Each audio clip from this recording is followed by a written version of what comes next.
Hey everybody, how's it going? Welcome to NoDQ&A video, episode number 726, right here on NoDQ.com, as well as the YouTube channel and NoDQ&A videos affiliate, ReignsSideNews.com. Normally I do these videos on Tuesday mornings, but taping the TLC pay-per-view predictions with Jeff Meacham Tuesday, so I'm bumping up the NoDQ&A video to Monday night.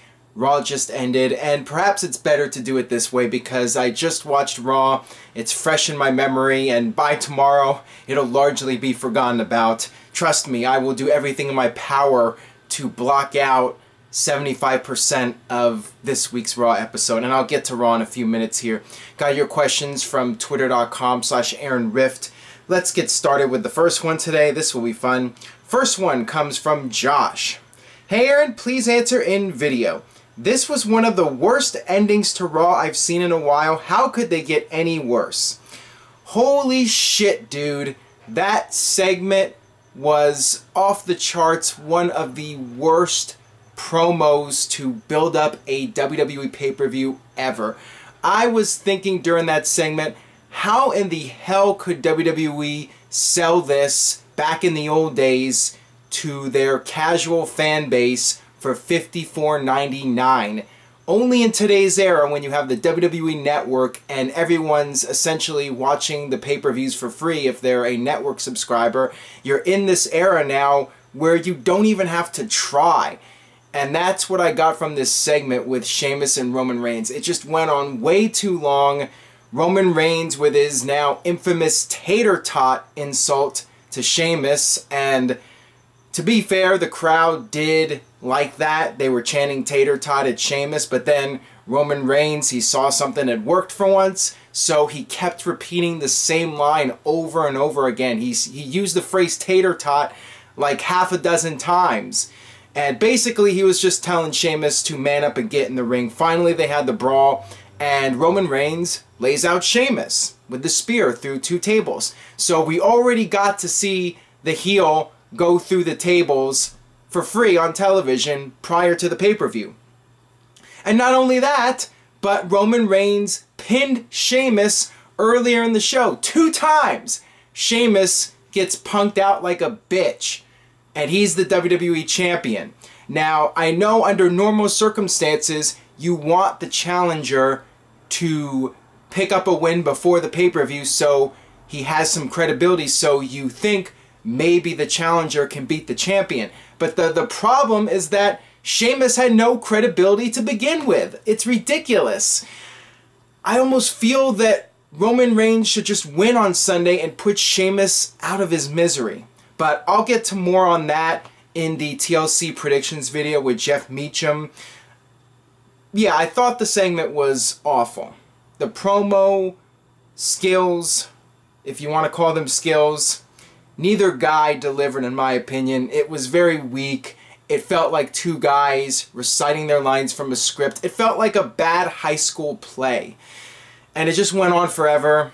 And it felt like there was like 500 people in the crowd. They had the lights turned way down. Maybe most of the people already left the arena, who knows. But the 500 fans that were loud by that point in the show, they did enjoy the segment. Don't really feel it means anything. I think most people out there thought the segment was terrible. It was definitely one of the worst final segments before WWE pay-per-view in a very long time. Alright, this one comes from DeAndre27.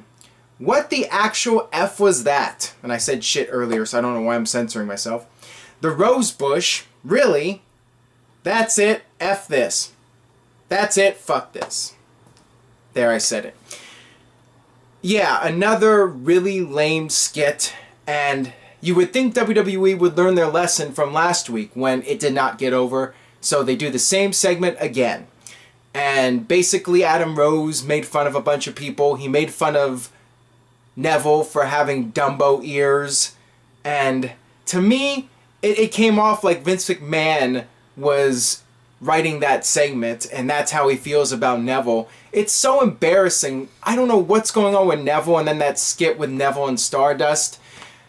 I really fear for Neville's future in WWE. I think that they no longer want to invest in him, and he's just going to be comic relief for Vince. I really think that's the direction they're going, and I really hope that's not the case, because Neville has worked way too hard, and he built himself up in NXT, and look what they're doing to the poor guy. Another terrible segment. This is their idea of comedy. The Rosebush, awful television. I hated the Stardust segment with Titus O'Neil too. Was it Stardust with Neville? I'm not even sure at this point. Or was it The Miz? I don't even know. These segments were all so horrible. The Miz with Miz TV and Paige and Charlotte. Who's the heel? Who's the baby face? I will say I did enjoy the opening match / segment, the 16-man tag team match, even though it was a complete train wreck with all those guys out there. At least that was something remotely different. I guess instead of a 6-man tag team match, somebody in the creative team said, hey, let's add a 1 and make it 16-man tag team match instead of a 6-man. And you have all these teams against each other 3 weeks after Survivor Series. Go figure.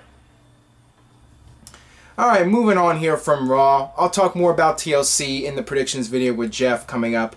This one comes from David. Hi Aaron, where's Ryback's character going in the future? Do you think he's just going to fade away, or will he rise?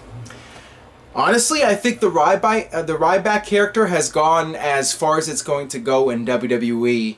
I think he'll continue to go out there, and some of the crowd will chant "Feed me more," and he'll just be another mid-carder in WWE. He'll have matches on Raw.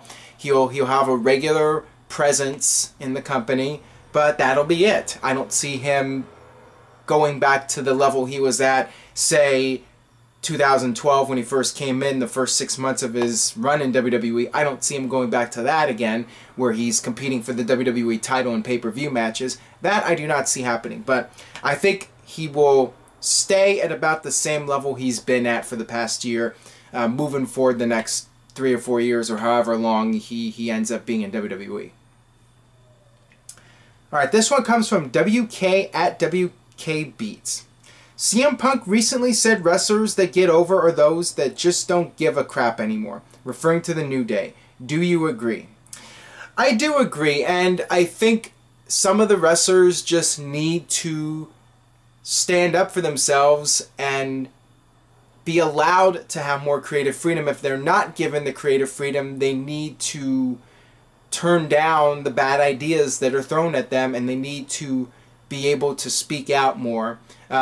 X-Pac Sean Waltman did a recent interview, and this is what he said. He said that the wrestlers need to not be afraid to turn down the bad creative ideas, and I completely agree with that 100%. I don't know what's going on with New Day, but whatever's going on with them, if they're being given creative control to whatever degree they're given, then that is a sign right there that the other guys in WWE should be given more control over their characters and more freedom to go out there and take chances.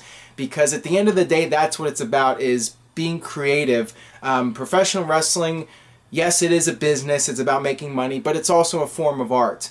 And these guys need to be able to go out there and be artists and take chances and try different things and experiment. That's how I feel, and I think that if guys are given more opportunities to be creative, it will make for more entertaining television in the long run. Alright, this one comes from the Undertaker guy. Is Kayfabe dead? It seems like Kayfabe means nothing in this era. The only one who is in character 100% is Undertaker. Please answer in video.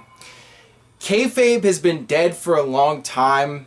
WWE is clearly entertainment. They do not try to deny that anymore. It's been like that for a very long time, but it's the worst it's ever been. I mean, the problem is that WWE needs to do a better job of suspending disbelief, especially on television. What you do off television is fine. If guys want to break character on Twitter, you know, that's okay, but breaking character on television all the time, having a segment where a guy's out there trying to be a serious heel, and then the next segment he's in a commercial for a WWE charity, it's hard to suspend disbelief. It's like watching a movie and all of a sudden the characters in the movie say, hey, look, this is fake, we really don't hate each other. You know, imagine if Bruce Willis and Die Hard, and the evil Russians just all of a sudden said, hey, we're really friends, we're just playing roles, you wouldn't be into the movie. Same thing with WWE. You want to be able to suspend disbelief, and you need to be able to have some sort of kayfabe and some sort of staying in character, at least on television. Alright, this one comes from Mack. Haren, why don't they do old school Raws anymore? That is a good question. I do not know the answer to that. It would make sense to do it once a year. It seemed to be a nice change of pace, something different from the norm, and it gives you the opportunity to bring back names from the past. It's a fun retro show, and it can also advertise the network. You know, during the show, Michael Cole can say you could see some of these legends back during their heydays on the WWE Network. So it's a way to do promotion for the network. I really don't know why they stopped doing the old school Raws. I enjoyed them a lot, and I don't know why they stopped doing them. Alright, this one comes from Jordan. Please answer in video on number 726. Your wish is my command. Do you feel NXT London will be better or as good as the show in Brooklyn? I really hope so. I think that it has the potential to be one of the better NXT specials, maybe as good as Brooklyn. The fact that they're going to be in a huge arena, 15,000 people in London, it's almost certainly going to be a rabid crowd, and that right there will make it a great show. And you know the NXT stars are going to have great performances. I mean, there's almost no way to screw it up. It's almost certainly going to be a great show, and it should at least rival Brooklyn in terms of quality, and perhaps be even better. Who knows? But it's going to be tough for any match to really top the Sasha Banks-Bayley match, but we'll see. I mean, it definitely should be a really great show from start to finish. Alright, this one comes from 420. Who do you see getting the biggest babyface pop when or if they ever return? Kurt Angle, Shane McMahon, or CM Punk? I would say CM Punk, just because he has been in WWE most recently and fans will remember him. You know, most of the casual fans will remember CM Punk over Kurt Angle or even Shane McMahon for that matter. And it also depends on the city, but I think for the most part, regardless of what city you're in, fans will react to the guy that they saw the most recent. As they say, out of sight, out of mind. Kurt Angle's been gone from WWE for a decade. Shane McMahon has been gone for, what, 5-6 years now? CM Punk was a major part of WWE just 2 years ago. Fans are more likely to remember him, and thus he would most likely get the biggest reaction. But all three of them in the right city would get huge pops from the fans. Alright, that'll wrap it up for this edition of No DQ&A video. Subscribe, almost at 50,000 subscribers. Only about 300 away now. Keep spreading the word. Tell a friend about No DQ&A video, and stay tuned to the YouTube channel, youtube.com/NoDQCW. The TLC predictions video coming up soon with myself and Jeff Meacham. See you then.